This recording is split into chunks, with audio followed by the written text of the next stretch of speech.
نے بیت اللہ پہ چڑھائی شروع کی، اس سال امام الانبیاء سرکار دو عالم صلی اللہ علیہ وآلہ وسلم کی ولادت بسعادت ہوئی۔ آپ صلی اللہ علیہ وآلہ وسلم کی ولادت ربیع الاول کے مہینے میں ہوئی۔ اب کون سی تاریخ میں ہوئی اس میں اختلاف ہے، بعض کہتے ہیں 2 ربیع الاول ہے، بعض کہتے ہیں 6 ہے، بعض کہتے ہیں 8، بعض 12، مختلف پیران پیر شیخ عبد القادر جیلانی محبوب سبحانی فرماتے ہیں محرم الحرام میں ہوئی ہے، لیکن اکثر محدثین اور مورخین کی رائے یہ ہے کہ ربیع الاول کا مہینہ تھا، 8 تاریخ تھی آپ صلی اللہ علیہ وآلہ وسلم کی ولادت۔ آج تو مشہور ہے 12 ربیع الاول کی، اکثریت محدثین کی رائے یہی ہے کہ 8 ربیع الاول کو آپ صلی اللہ علیہ وآلہ وسلم کی ولادت ہے،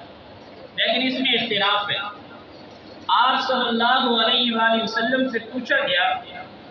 کہ آقا آپ کی ولادت کب ہوئی؟ آپ صلی اللہ علیہ وآلہ وسلم نے فرمایا کہ میری ولادت پیر والے دن ہوئی، اس لیے میں پیر والے دن کا روزہ رکھتا ہوں۔ دن کی تو تعین کی سمجھ آتی ہے، لیکن تاریخ میں اختلاف ہے۔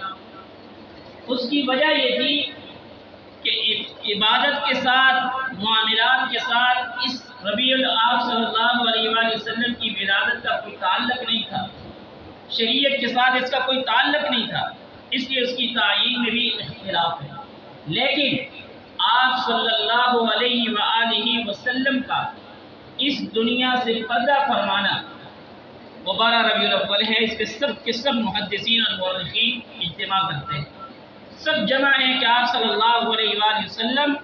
جب اس دنیا سے پردہ فرمایا وہ 12 ربیع الاول کی تاریخ ہے۔ آپ کی ولادت اس میں اختلاف ہے، وفات پہ سب متفق ہیں کہ وہ 12 ربیع الاول کی تاریخ ہے۔ آپ صلی اللہ علیہ وآلہ وسلم پیر اور جمعرات کا روزہ رکھتے ہیں۔ دوسری روایت مسلم شریف کی یہ ہے کہ میں اس لیے یہ پیر اور جمعرات کا روزہ رکھتا ہوں، اس دن اللہ تبارک و تعالیٰ کی ذات کے بارگاہ اقدس میں امت کے نامہ اعمال پیش کیے جاتے ہیں، اور میں کہتا ہوں کہ جب میرا اعمال نامہ پیش کیا جائے تو میں روزے کی حالت میں، اس لیے بھی 2 روایتیں ہیں، یعنی 2 قسم کے عنوان ہیں، ایک یہ کہ میری ولادت پیر والے دن کی ہے، دوسرا یہ کہ اس دن آپ صلی اللہ علیہ وآلہ وسلم فرماتے اللہ کے ہاں نامہ اعمال پیش کیے جاتے ہیں۔ ہمیں اصل کیا ہے کہ ہم آپ صلی اللہ علیہ وآلہ وسلم کی جو سیرت ہے، آپ صلی اللہ علیہ وآلہ وسلم کا جو 23 سالہ 63 سالہ دور ہے، ہم اس کو پڑھیں، سمجھیں، دیکھیں ہم کہاں پہ کھوٹے ہیں، کہاں ہماری نبی علیہ السلام کے ساتھ ہر انسان کے دل میں جو کلمہ گو ہوگا اس کے دل میں نبی علیہ السلام کی محبت ہوگی، کسی کے دل میں آپ صلی اللہ علیہ وآلہ وسلم کی نفرت، کلمہ پڑھنے والے مسلمان کے دل میں نبی علیہ السلام کی نفرت نہیں ہو سکتی۔ اصل چیز کیا ہے؟ قرآن نے جس چیز کے ہمیں حکم دیا ہے، فرمایا اطیعوا اللہ و اطیعوا الرسول، تم اللہ اور اس کے رسول کی اطاعت کرو۔